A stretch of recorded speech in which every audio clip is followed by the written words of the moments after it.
These are dark times for the Disney Empire.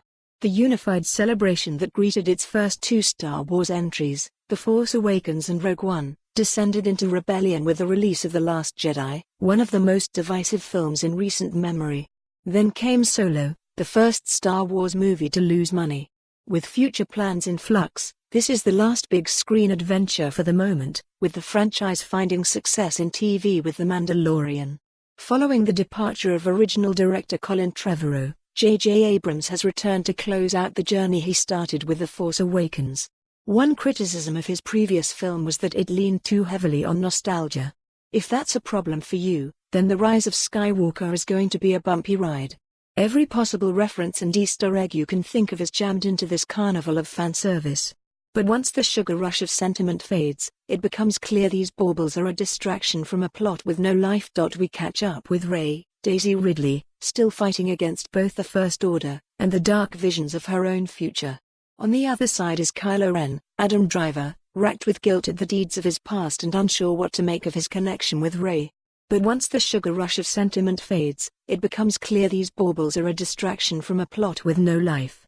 We catch up with Rey, Daisy Ridley, still fighting against both the First Order and the dark visions of her own future. On the other side is Kylo Ren, Adam Driver, racked with guilt at the deeds of his past and unsure what to make of his connection with Rey. The trouble is, we're not too sure what to make of it either.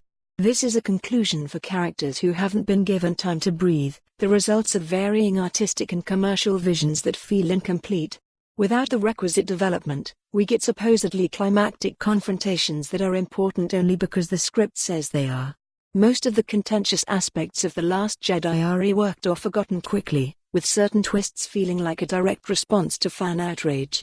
Whether these changes are right or wrong is subjective, but they come too late in the game to be implemented naturally. In short, the ending feels empty when we're asked to forget about the middle. This isn't to say it's a disaster. The visual spectacle is awesome, from nightmarish caves to roiling oceans. It feels like a galaxy far, far away, and one you'd quite like to visit.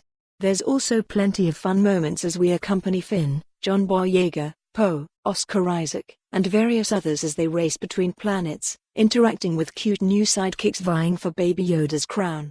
Read more. Why Once Upon a Time in Hollywood is the film of a generation. There are thrilling fights, funny jokes, and, aside from the often excruciating dialogue, never really a strong pull. For more on this story, visit the news article link.